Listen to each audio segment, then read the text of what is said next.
Yo, this is Lefty. So, we've got another Showtime card tomorrow, and we've got a UFC card tomorrow. I'm just gonna go over Showtime. UFC card is kind of chalky, even though it does have some better names on there, but we're just gonna stay strictly with boxing this week. So, the headliner for tomorrow is Rolly Romero against, let me find this guy's name, Ismael Barroso. They had to switch the main event because the original guy that was going to face Rolly Romero ended up testing dirty for PEDs. So now I'm assuming that Rancis Bartholomew and Omar Juarez is the co-main event, with Kenny Sims and Batir Akhmedov as the opener. So we're gonna go with going over Kenny Sims and Akhmedov first. So Kenny Sims is 19-2-1. He's 29 years old, 5'10", 69-inch reach. Batir Akhmedov is 32 years old. Both have deep amateur backgrounds, okay? Kenny Sims was 180-21 as an amateur. Akhmedov is from Uzbekistan. You know, you could probably set the over-under on his amateur record, or his amateur fights, at over 200. Easy. So he's 5'7", 68-inch reach. He's 32 years old. He's a southpaw. He's pretty similar to another southpaw that fought in the UK the same night as a Tank fight. I can't remember his name right now, but they have some really, really similar styles. Batir Akhmedov has been 12 twice, been 10 once. This fight is a 10-rounder.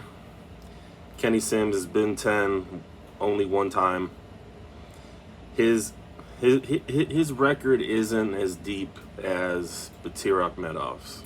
Okay, that's right off the bat. The one thing that I've seen from Batir Akhmedov, he can be outboxed. There was a point in time, 4 or 5 rounds in with this fight against Mario Barrios, that Barrios had won every round, right? Including a knockdown in round 2, and then he ended up getting knocked down again by Barrios in round 10, and that should have been what cost him the fight, but the scorecards were wider than basically anybody who watched the fight. He tries to crowd you, he follows you, and he doesn't cut off the ring. And then when he throws, mid-combination, when he throws that left hand to end it, his left foot, his back foot comes up, and he squares himself up at times, depending on if you're moving or not. Another thing that I noticed was that if I didn't know any better, I would say that he's right-handed fighting as a southpaw. So his right hook is really quick and really clean. And if your lead hand is down and you're in range for him to land that shot, he's going to land it, and he's going to look to land it. Mario Barrios probably broke an orbital or cracked an orbital on his fight. His face looked like he had a softball in his cheek. So he dominated Barrios from, he got knocked down in the 12th round. Batir did. He dominated Mario Barrios from round 5 to round 12. And the consensus is that he got robbed against Puello, who was supposed to be in the main event, but once again, he tested dirty for PEDs. Okay? So, and I could not find footage of that fight. So, barring a couple knockdowns and a robbery, he could be 11-0, right? Instead, he's 9-2. He's a pure pressure fighter. Pure pressure fighter. Think a smaller version of Vasily Jirov at cruiserweight. Okay, and if you're wondering who Vasily Jirov is, check out Vasily Jirov versus James Toney, by the way. Now, a little bit about Kenny Sims. He's only been 10 rounds once. However, he did beat another. He had a draw against Montana Love, who was supposed to be the best thing since sliced bread, and it turned out that so far he's not. But he was a super hype prospect from the zone.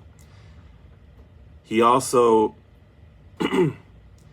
he also beat Elvis Rodriguez, who was supposed to be another super hype prospect from ESPN, and he just outboxed him.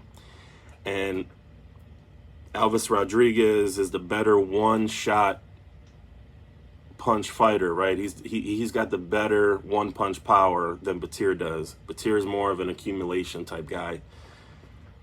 Elvis Rodriguez is 5'9", 71-inch reach, so you're talking about a taller, longer, younger guy with more one-punch power, and he boxed his trunks off, okay?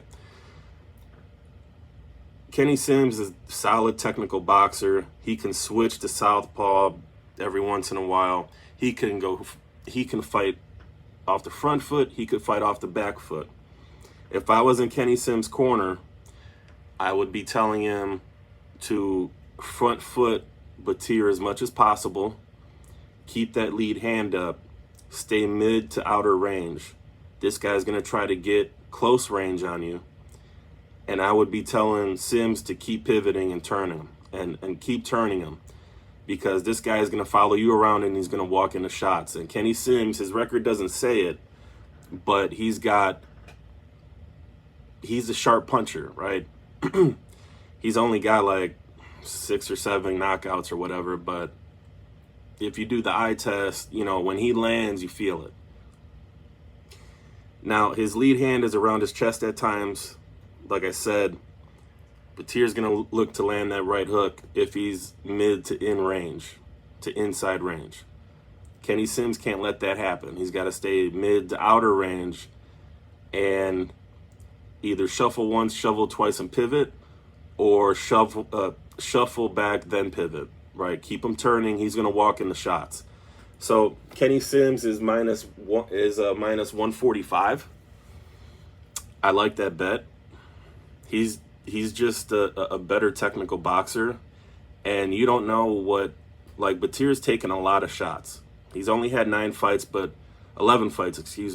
he had an extremely deep amateur career. I couldn't find the exact record, but I'm guessing he had more fights than Kenny Sims, and that's a lot of mileage, right? It's not pro mileage, but it's mileage. And in the 11 fights that he's had, especially that Barrios fight, he got knocked down twice against Puel. Like, he accumulates. Oh, he also fought the guy in the main event today, and I believe he knocked him out. But the main event tomorrow, excuse me. But he accumulates a lot of damage as he's giving out damage. And so you never know how a guy like that is going to perform or how his punch resistance is. So I'll take the cleaner, more technical boxer straight up, minus 145. We'll talk about parlays in a minute. Francis Bartholomew and Omar Juarez. Francis Bartholomew is 37 years old, so right away that pops up the page. Both these guys are orthodox fighters. Omar Juarez is 14-1 with 14-1, and he's 23 years old. Bartholomew's 29-2-1. It's 5'10", 72-inch reach. Omar Juarez is 5'9", 69-inch reach. They're kind of similar size. Bartholomew,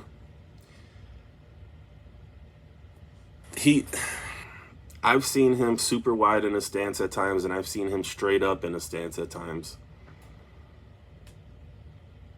The more straight up he is in his stance, I'm going to say the more confident he is in his legs, which doesn't bode well for Omar Juarez.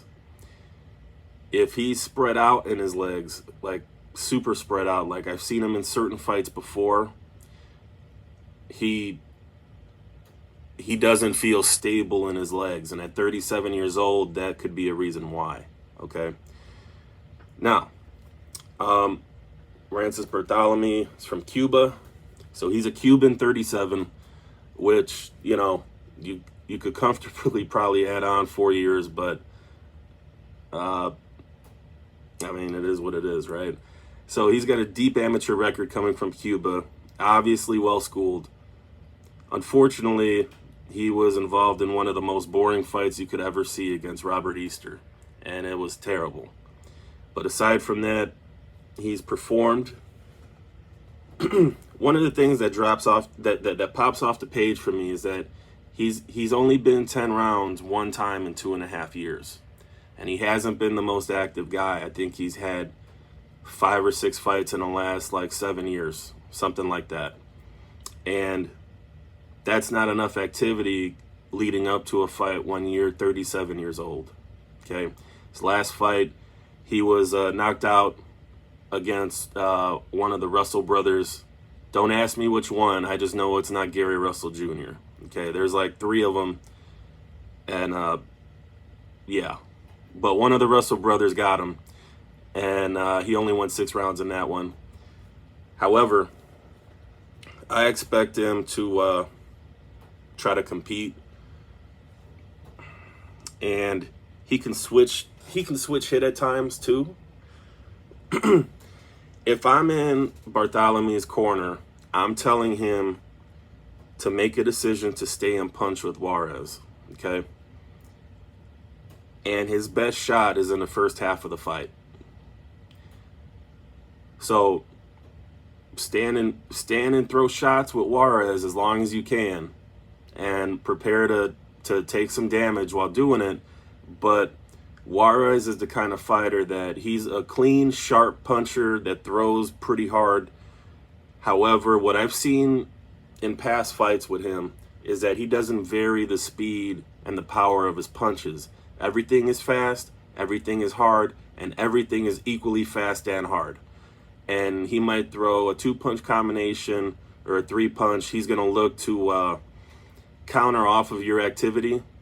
However, if he throws everything the same speed with the same power, the idea would be, if I'm in Bartholomew's corner, to tell him to throw shots in between Juarez's shots, because then you can time him.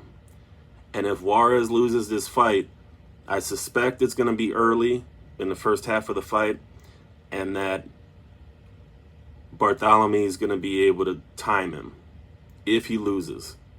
If Bartholomew can't time him, and if his legs aren't what they used to be, which at 37 that could very well be the case, Juarez is going to be able to keep him turning and keep him walking into shots. The more that Juarez would be able to turn him and walk him into shots, the more hesitant to throw Bartholomew is going to be.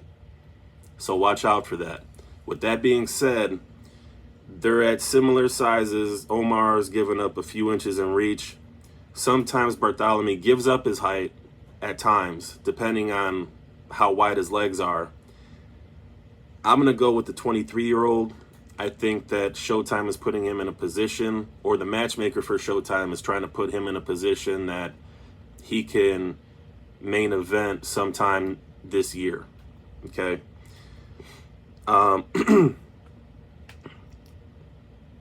I would say for Omar Juarez to be selective early, and there is a chance that he could vary his punch selection and his punching power and speed, because at 23, 24 years old, you're going to be able to make greater leaps from fight to fight, right? Greater leaps in technique and maturity. You know, by the time you get to 28, 29, 30, those leaps become smaller and smaller until you begin to decline in your early to mid 30s, which Bartholomew's passed already, long past. So watch out for the counter punches from Juarez. Watch out early for Bartholomew, but we're going Juarez. Now, a bunch of different people that I've seen are picking Bartholomew.